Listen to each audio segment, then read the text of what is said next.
Good afternoon, everybody. My name is Crystal. Me, myself, I don't think I look like an ogre. I don't think I'm incredibly ugly, but that's my opinion. And people are entitled to their own opinions, aren't they? Good afternoon, everybody. I'm Crystal. I have just got off the phone to Barclays Bank trying to sort out what's happened to my card and what Barclays Bank can do to help me get my card quicker than 7 to 10 days. The time is almost 20 past 12, 12:20 on a Tuesday afternoon. I went to the co-op this morning. I've told you about the street theatrics that I get. Going into a shop is not a pleasant experience for me, and never has been, even when I was a child. And as you get older and frailer, it gets more and more annoying and upsetting that adults can behave so cruelly and unnecessary. Whether it's jealousy, they're just horrible, I haven't got a clue. But I am trying to prove my point in my case. My human rights are being breached every single day of my life since I was a child.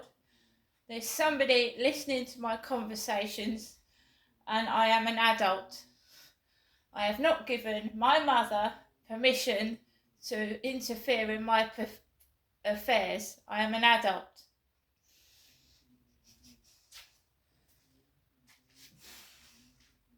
So I went out to the co-op this morning feeling absolutely fucking awful.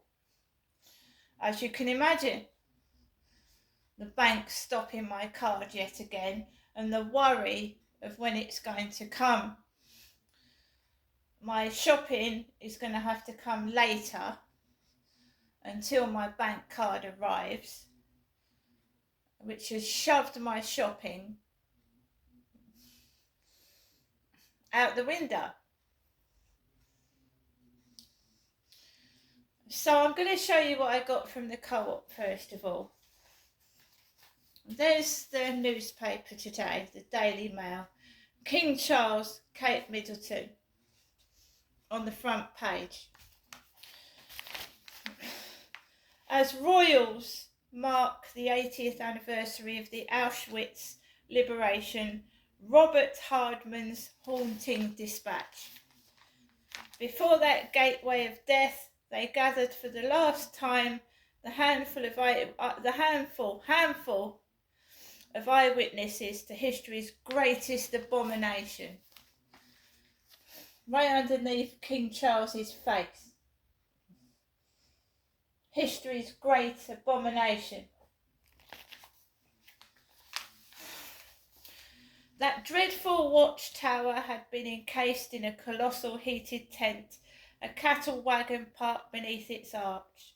Lined up before this gateway of death, they gathered for the last time the handful of eyewitnesses to history's great abomination. Such was the backdrop to yesterday's commemorations of the 80th anniversary of the liberation of Auschwitz, held inside a giant marquee to protect the most important guests. 56 very, very elderly Holocaust survivors. From the elements bathed in the soft glow of television studio lights, the terrifying tower looked almost cosy. Yet it was fooling no one, nor was that vintage wooden railway truck spruced up with a new lick of paint. For these exalted VIPs, this setting was and always will be the entrance to hell. Hence, some had already decided this would be their last return. Fresh carpet might have been laid down for yesterday's event. Underneath it, however, were the same rail tracks leading out across that glacial, marshy hellscape to the genocidal gas chambers beyond.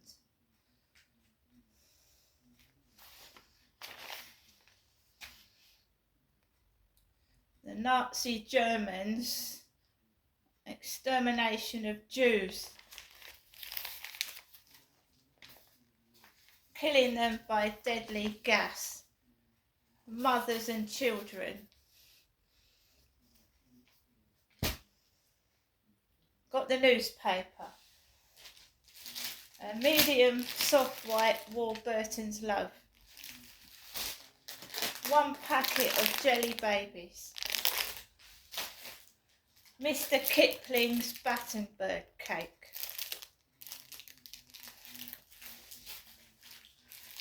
Wagon wheels. Right. I found some old money. Old money in a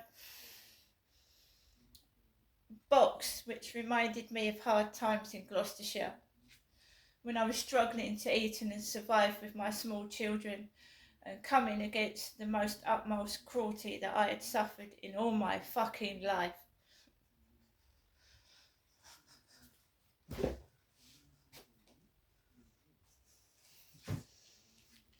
Mashed potato. And for my lunch, I've got a cottage pie in a rich beef stock gravy.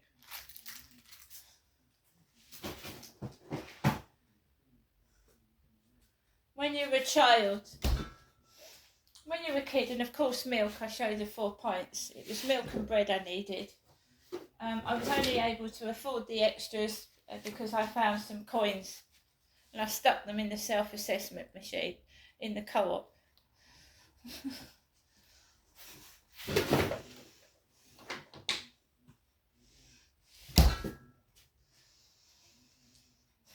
When you're a child, you can't say to a cruel parent, stop, because a cruel parent will hit you again.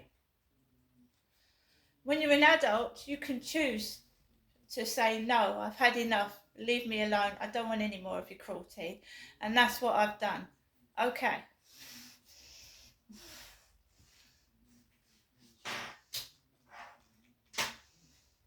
If I have to change my phone number and cut myself completely, I will.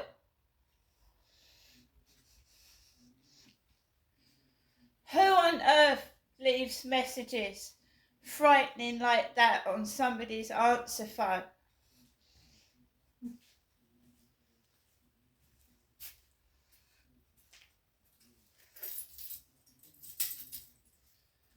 I hope I've proved some of the cruelty that's going on, but the cruelty that I suffered at Victoria Road, you'll never know, because it was all hidden behind closed doors. And that's the worst abuser. Smiling and being nice to other people, and indoors doing the most despicable things to their victim. And I am not prepared to be used and abused ever again. Do you understand me? By anyone.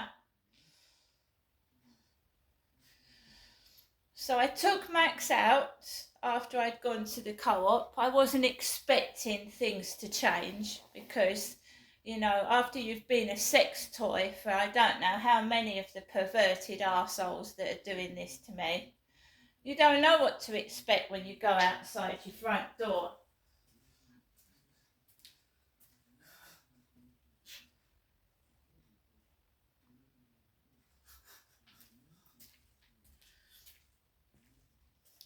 Told you I saw the post lady's bottom staring at me in the face when I went out the front door. Of course there is no posts. There's nothing in the mailbox at all. Just that horrible echoing voice of my mother in my mother's head. Do you remember your sister Amanda Genestra, who died of multiple sclerosis? Remembering your father Derek Genestra, who died of a heart attack? Resounding in my ears like an echo, echo, echo, echo. Booming loud voice.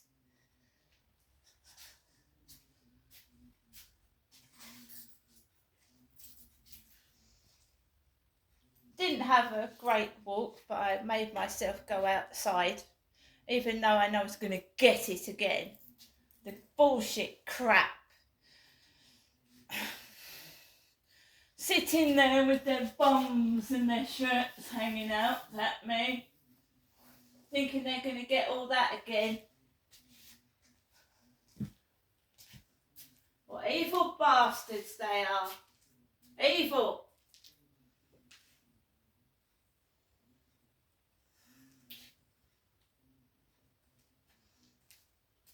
I don't give a shit. I look after myself. I handle my own affairs. And how could I be fucking mentally ill?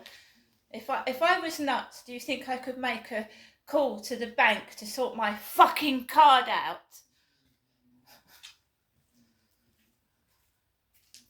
You stupid morons!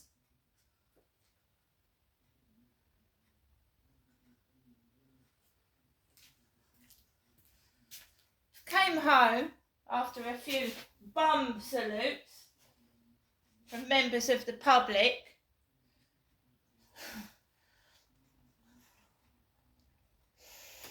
Including the post lady. That's nice. You know, got no money in the bank. Your mum's told you that you're probably going to end up like your dad and your sister, and a couple of this in your face. Nice, isn't it? How I managed to maintain composure, I do not know.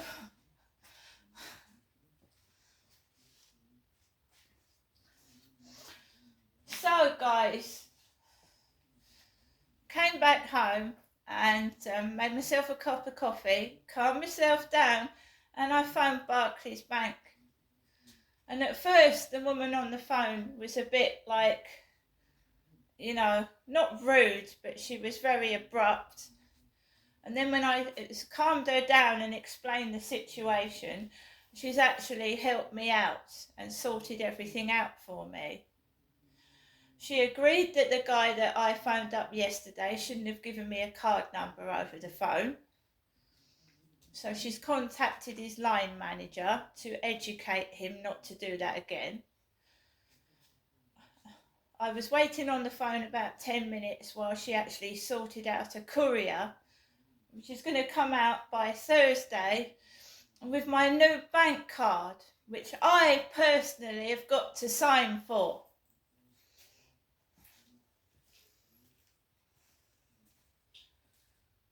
I've got to sign for the bank card.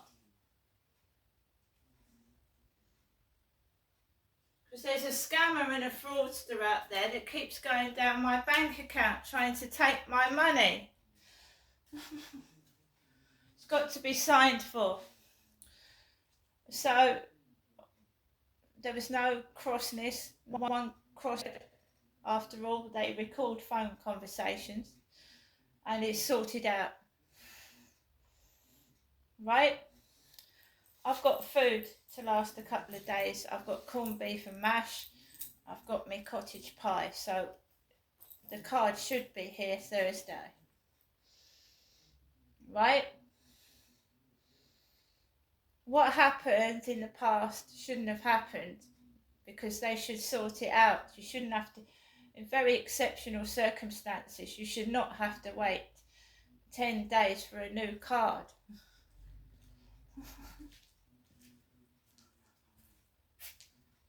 So it's all sorted. There's no posts, and yeah, like giving me the bum rap, don't you guys? The bum rap, the bum salute. Like, oh, no one's going to help me. They didn't in Gloucestershire, did they? And here I am now. See you later.